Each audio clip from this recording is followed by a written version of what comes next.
Good morning everyone, welcome back to our channel. তো আজকে kitchen থেকে শুরু করে নিই ব্লগটা। তার কারণ হচ্ছে আজকে হাজব্যান্ডের মিটিং আছে। তো মিটিং, অফিসে মিটিং করে ওইখানে সবাই মিলে একসঙ্গে লাঞ্চ করবে। তার জন্য আজকে টিফিন বানাতে হবে না যেহেতু, তার জন্য আমি আজকে আর কিচেন থেকে শুরু করে নিই। আর যাবে কিন্তু মানে একটু পরেই যাবে ব্রেকফাস্ট করে, কিন্তু টিফিন বানাতে হবে না। তো ভাবলাম আজকে সকালবেলা আজকে এই কাজগুলো করে নিই।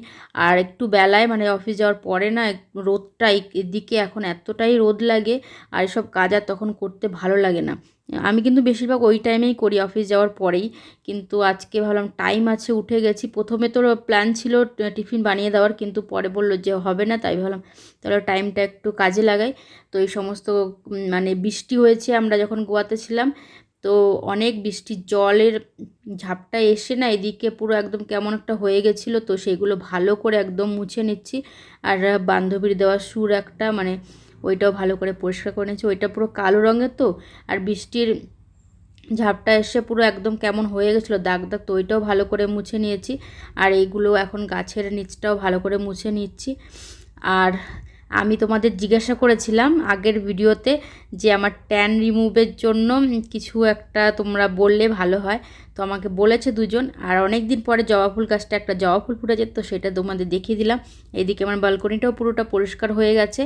আর এক গাদা জামা কাপড় আগের দিন সব তো আমার যেগুলো ছিল সেগুলো ধুয়েছি, চাদর টাদর সব ধুয়েছি। আর এইগুলো আজকে বেশিরভাগ সব হাজব্যান্ডের যেগুলো পড়েছে ওইখানে গিয়ে সবগুলো ধুয়ে দিয়েছি। আর তোমরা দেখেছো হাজব্যান্ডের প্যান্টগুলো লন্ড্রিতে দেবো ভেবেছিলাম, কিন্তু লন্ড্রি তো বন্ধ ছিল। তো সেগুলো আমার ঘরেই ধুয়ে নেব একটা দুটো করে। তো এইগুলো জামা কাপড়গুলো মেলে দিচ্ছি। আর আমাকে ট্যান রুমের জন্য পায়েল লাইফস্টাইল থেকে পায়েল আর নবরূপে প্রকৃতি থেকে প্রকৃতি দিদিভাই দুজনেই খুব ভালো একটা সলিউশন দিয়েছো, টিপস দিয়েছো। তো আমি দুজনেরটাই মানে ট্রাই করব। তো ট্রাই করলে তখন তো তোমাদের বলবোই, দেখাবোই। আর এখানে দেখো ঘেমেছি, আমি অস্থির হয়ে গেছি। সব জামা কাপড় আমার মেলা হয়ে গেছে, দেখতে পাচ্ছ সকাল সকাল কত জামা কাপড় ধুয়ে দিচ্ছি। কেননা পরে না এই জামাগুলো বেশি রোদে শুকালে কালারগুলো মানে ঝলসে যাওয়ারও থাকে। তার জন্য আমি ভাবলাম না একবারে সকাল সকাল ধুয়ে দিই। কম রোদে শুকিয়ে গেলে জামা কাপড় একটু বেশি ভালো থাকে, মানে নতুনগুলো। পুরোনোগুলো তো এরকম করেই রোদেই দিই আমি। আর আমি ফ্রেশ ট্রেশ হয়ে এখন চলে এসেছি কিচেনে ব্রেকফাস্ট করার জন্য। তো এখানে ব্রাউন ব্রেড নিয়েছি, মাল্টিগ্রেন, ব্রাউন ব্রেড না মাল্টিগ্রেন ব্রেড। তো সেটা এখন পিনাট বাটার দিয়ে খাওয়া হবে, এই যে পিনাট বাটারটা। আর তার সঙ্গে চা তো আছেই। তো চা, পিনাট বাটার, এটাই ব্রেড। আর আমি না এই কাজটা ছাড়াও হাজব্যান্ড যাওয়ার পরে আর একটা কাজ করেছি, সেটা তোমাদের সঙ্গে আমি শেয়ার করিনি। সেটা হচ্ছে আমার ড্রেসিং টেবিলটা কেমন মানে অনেক পুরনো কুচকা জিনিসপত্র ছিল, সেগুলো সব কিছু বের করে একদম ক্লিন করে দিয়েছি, ফাঁকা করে দিয়েছি ড্রেসিং টেবিলটা। তো সেটা তোমাদের সঙ্গে অন্য আর একদিন শেয়ার করব। তো আজকে না শেয়ার করতে ভুলে গেছি। আর ড্রেসিং টেবিলটা পরিষ্কার করতে করতে আমার আজকে শরীরটা কেমন মানে ডাস্ট অ্যালার্জি আছে যেহেতু আমার, তো অনেকটা সর্দি সর্দি ভাব হয়ে গেছিলো। রাত্রিবেলা অনেকটাই জ্বর জ্বর ভাব এসেছিলো। তো সেগুলো তো তোমাদের পরের দিন যা হবে সেটা তো তোমাদের সঙ্গে শেয়ার করব। আর এখানে চা হয়ে গেছে। আর এখন আজকে বললাম সর্দি সর্দি ভাব লাগছিল, তো তখন লাগেনি, তারপরে আমি করেছি তার জন্য। কিন্তু চাটা খেতে ইচ্ছা করছিল, অনেক দিন ধরে খাচ্ছিলাম না। তো তো ভাবলাম না আজকে দুজনের জন্যই চা করি। তো দুজনে একটু লাল চা খেয়ে নিলাম ব্রেকফাস্ট করে। উনি অফিসে বেরিয়ে গেছে, ওনাকে দেখায়নি আজকে, বেরিয়ে গেছে। আর এদিকে বেরিয়ে যাওয়ার পরে এখানে আমি এই চাদরটা চেঞ্জ করে অন্য একটা চাদর পাতলাম। এটা করেই তারপর ড্রেসিং টেবিলটা পরিষ্কার করেছিলাম। তো সেগুলো আর শেয়ার করিনি তোমাদের সঙ্গে। আর এতদিন অনেক বড় বড় ভিডিও দেখেছো তোমরা গোয়া ব্লগের।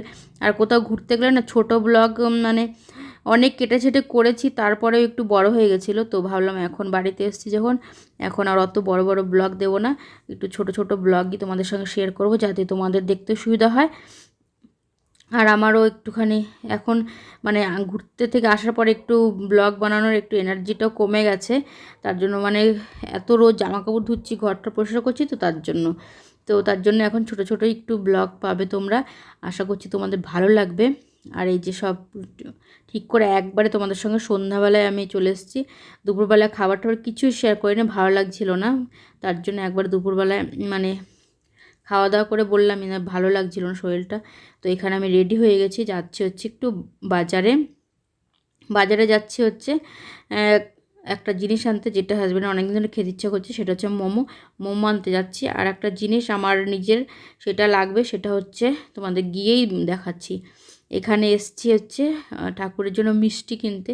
প্রতিদিন তো বেকরি থেকে নিই ওই একই মিষ্টি, বেকরিতে বলো আর এখান থেকে বলো। তো এখান থেকেই তাও একটু কালাকাঁদ নিয়ে গেলাম পুজো করার জন্য। আর এসছি একটু সোনার দোকানে। সোনার দোকানে এসছি এই যে রূপোর এই পায়ের আংটিগুলো, এগুলো দেখার জন্য। আমি যেরকম খুঁজছিলাম সেগুলো পাচ্ছিলাম না। তো বাড়িতে গেলেই তখনই আবার আনতে হবে। আর এই কানেরগুলো দেখো, ছোট্ট ছোট্ট, এগুলো কিন্তু রূপোর কানের, কিন্তু কানেরগুলো এতটাই ছোট, কানে পড়লে দেখাই যায় না। নাকেরটা তার থেকে অনেক একটু বড় হবে। ওই কানেরগুলো আমি বললাম যদি বড়টা আনে তাহলে আমাকে বলতে, ভালো লাগছিল। তো এখান থেকে চলে এসেছি মোমোর দোকানে মোমো নিতে। হাজব্যান্ডের favourite momo, chicken steam momo নিয়েছি আর স্যুপ নিয়েছি, যেহেতু একটু ঠান্ডা ঠান্ডা লাগছিল। তো ওইটাই দিয়েই ডিনার করব আজকে। তো ভিডিওটা আমি এখানেই শেষ করছি। যদি ভিডিওটার মধ্যে তোমাদের কিছু ভালো লেগে থাকে তাহলে ছেড়ে যাওয়ার আগে একটা লাইক কমেন্ট শেয়ার করে দেবো। তো আজকের মতো ভিডিওটা এখানে শেষ করছি। Bye bye. আর তোমাদের দেখাচ্ছি কী কিনেছি। এই যে স্যুপ এনেছি, চিকেন লেমন কোরিয়ান্ডার স্যুপ, আর এই যে হাজব্যান্ডের জন্য চিকেন স্টিম মোমো। তো চলো আজকের মতো বাই বাই। আর স্যুপটা না আজকে একটু অন্যরকম।